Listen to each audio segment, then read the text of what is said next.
Hello guys! Welcome again to my vlog. So, sorry guys for a long period of time at ngayon na ako nakabalik.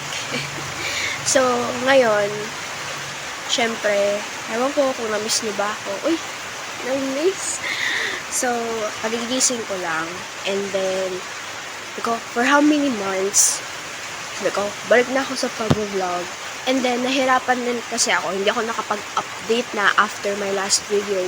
Kasi yung cellphone ko, nag-hang. And then, nag-full storage. Tapos, nahirapan ako mag-edit from my SD card. Kasi hindi siya tinatanggap ng cellphone ko. Pero ngayon, okay naman. So, magbabalik na talaga ako for the vlog. And then, may nangyari din kasi for the past few months, na busy, and then, yun, ano na yung mga nangyari. Sobrang dami na nangyari. Personally, and then, interaction with other people. So, hindi ko na siya madidetalye talaga lahat-lahat. Pero, siguro I'll go na to the main content of this vlog. So, ano nga ba nangyari sa akin ng mga ilang buwan? So, na-busy ako guys sa nursing school. Kita ba ako? Na-busy tayo sa nursing school. So, magkwenta ko habang nani-water kasi nabili yung kuko ko. Yes, madali yung kuko ni ate ko. And then, yun, first year, second sem, na-busy na sa mga water demonstration. Then, pag second year, duty na sa hospital. Magkano yung naging RLA fee namin ng first year sa,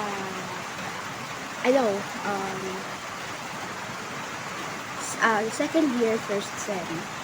So, kung yung first year, RLE fee namin is around mga 10,000. Around 10,250. Ngayong second year, first sem, umabot siya ng 19,065. Yung RLE fee lang yun. Tapos, meron pang affiliation fee. Yung affiliation fee is yung sa hospital is 100. Tapos, may duty na rin kami sa ibang hospital. Sa maternal namin to maternal healthcare. So, yung pagpanganak. Katatapos lang. Pero, may kulang kami na case. So, sa ibang hospital na namin, labas na sa klase, sa university. Labas na sa, labas na sa RLE hours. Sa both duty namin sa Tacloban and then sa Negri Summer Provincial Hospital. So, hindi na kinaya. And then, ako, may dalawa pa akong case na tatapusin. So, ngayon lang, siguro kapag all groups, all sections, matapos na yung duty. Kasi hindi kakayanan.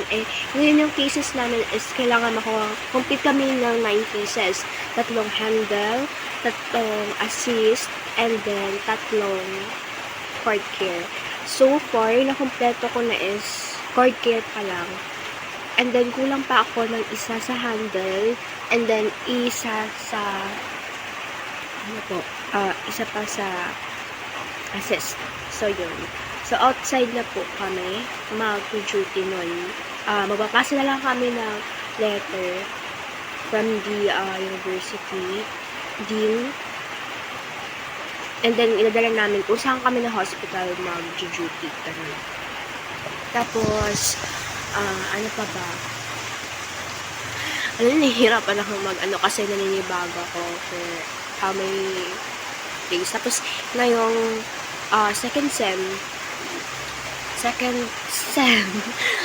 second year, yung case namin is yung RLE fee. Anong case? Yung RLE fee namin po is 23,000. 714 point blank point something. Yun. And then yung nabayaran pa lang namin is yung sa affiliation. Hindi ba ako nababayad yung sa RLE fee kasi may battery exam. So, parang gusto ko muna tapusin yung battery exam. Saka ako magbabayad. Ayoko magbayad ng hindi pa nag-battery exam kasi parang parang sayang ba yung pera kung hindi din naman sure. So, yun yung ginagawa ko ngayon. I'm focusing also reviewing in the anatomy and then physiology for the battery exam, mga NCLEX problems, blah, blah, and then, yan, so, kung ano pa yung mga kailangan, so, yun yung mga kinabisihan ko, and then, meron din akong business ngayon, small business, I'm selling na Lipton, I'm selling bango, and then meron akong ukay-ukay. So, yun yung isa rin sa pinagkakabalahan ko ngayon. I just started noong February. Tapos, ano pa ba? Personally also, kumbaga, nagkaroon din ako ng parang tinatamad o to go on with life, and then some sort of anxiety and then depression, and then kung hanggang saan ka talaga yung parang hamunin ka talaga ng mundo, ganun. And, yeah, yun yung nangyari naman sa akin ng travels. Tapos, struggle, personally, up until now, may mga struggles talaga. Meron. Magpa-major and then minor subjects yan. When you need to yourself that, parang, ayaw mo lang gawin to, and then suddenly, mapunta ka dun sa part na, shit, kailangan pala ginawa ko na lang yung ko dyan, na part, kitnapan na ako, kasi blah blah blah, ganun eh. But, I think, it's something that is out of our control, diba? So, yun guys, yun na yung update sa akin. Yung mga sa Tacloban naman yung shooting and then pictures. Hindi ko alam kung maano ko siya can upload it. Kasi baka anhan ako ng mga kaya ng mga professors kasi bawal talaga. As much as possible, we're really quiet for our course, regarding with our course. Yun. And I'm watching K-dramas. Isa din yun. Actually, mamayang gabi, nanonood ako ng Love You Runner before I sleep. But for now, after ko video na to, I'm going to study. Mag-aaral ako. Tapos, after I study, what is this? Magpapahinga ako. I watch the Love You Runner. And then, I'll edit this video. Tapos, upload it. I'm going to upload it. Kasi sobrang miss ko kayo, guys. Tapos, sabi ko, tagal, baka meron man lang yung naghihintay sa vlog ko. So, yun. And then, ngayon, focusing on what I love, for my goals, for the knowledge, to gain more knowledge, and then, I want to stay young and pretty. Charot.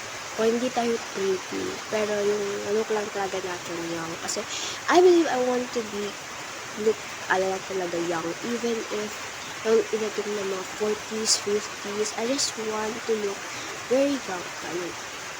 So, yun lang, guys.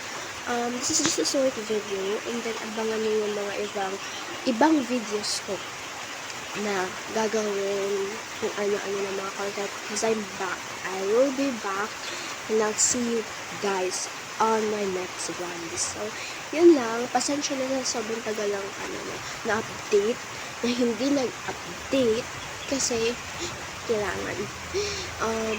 May mga nangyari, ang dami nangyari, tapos, basta yun. Pero I'm back. So, yun lang. And I hope you enjoy this video. Sobrang yun lang, mag-nail cutter na ako. Hindi ako nakapag-nail cutter, guys. Kasi, gusto ko focus ako. And then, after this, mag-aaral na rin ako. So, I'll just see you on my next content. Siguro bukas. And then, depende. Basta may content ko, guys. And I hope you will watch and then like po. So, yun lang po. Huwag niyo kakalimutan na mag-like and then mag-subscribe po sa aking YouTube channel. Kahit wala po akong update, diba? So, yun lang po. And, bye-bye muna for now.